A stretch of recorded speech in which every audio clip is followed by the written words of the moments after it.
Alors, dans cette vidéo, nous allons faire un exercice sur les dérivées partielles, donc soit f de xy égale x au carré moins 3xy plus 3y carré plus 1. Donc, première question, justifier que f est de classe C1 sur R2 et qu'elle possède un seul point critique. Donc, je vais vous expliquer juste après ce qu'est un point critique. Et deuxième question, développer x moins 3 demi de y au carré plus 3 quarts de y carré, puis en conclure qu'en ce point, f possède un minimum global. Alors, qu'est-ce qu'un point critique? C'est le point où les dérivées partielles d'ordre 1 s'annulent. Donc, première question, donc vous l'aurez deviné, on va devoir calculer les dérivées partielles. Mais d'abord, justifier que f est de classe C1 sur R2. Donc, f est une fonction polynomiale.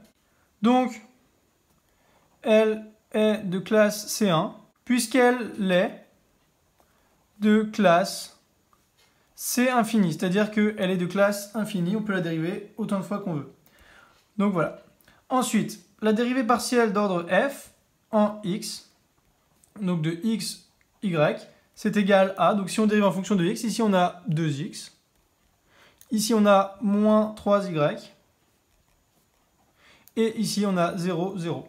Donc 2x moins 3y, et la dérivée partielle de f en fonction de y, donc de x, y, c'est égal à, donc là 0, ici moins 3x, et ici 6y. Donc cela nous donne le système suivant pour chercher le point critique. Donc à quel moment est-ce que ces dérivées partielles d'ordre 1 s'annulent? Donc 2x moins 3y égale 0 et moins 3x plus 6y égale 0. Donc ici, pour savoir quelles sont les valeurs de x, y, il suffit tout simplement de multiplier L1 par 2 et de l'additionner à L2. Donc si on fait L1 fois 2 plus L2, eh bien on a donc 4x moins 6y plus donc L2, donc moins 3x et plus 6y égale 0. Et cela nous donne immédiatement x égale 0. Donc x égale 0. Et si x égale 0, eh bien ici on a moins 3y égale 0, c'est-à-dire y égale 0. Et pareillement ici, si on a x égale 0, eh bien on a y égale 0 également. Donc clairement, x égale 0 et y égale 0.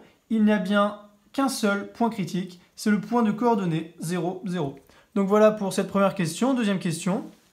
Donc, développer x moins 3 demi de y au carré plus 3 quarts de y carré. Donc ça, c'est égal donc à x au carré moins 2 fois x fois 3 demi de y, c'est-à-dire moins 3xy, plus 3 demi de y au carré, c'est-à-dire plus 9 quarts de y carré, et donc plus 3 quarts de y carré. Donc ça, c'est égal à x au carré, moins 3xy, et ici, on a 9 plus 3, 12, divisé par 4, ça fait 3, donc plus 3y carré. Donc voilà pour ce développement. Et ça, on remarque quoi? Eh bien, on remarque que c'est tout simplement f de xy, je vais vous le remettre. Donc ça, c'est égal à f de x, y, puisqu'on a x au carré, moins 3xy, moins 3xy, plus 3y carré, plus 3y carré. Oh, sauf que là, il y a 1. Donc, qu'est-ce qui se passe? Eh bien, c'est f de xy moins 1, tout simplement.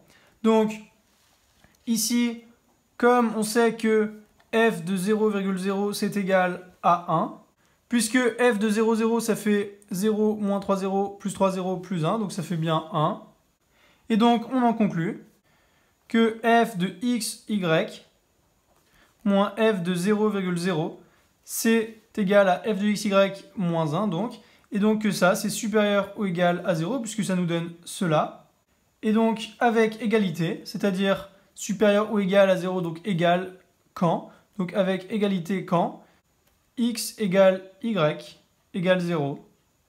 Et donc il s'agit bien d'un minimum qui est dit global. Donc voilà pour cette vidéo.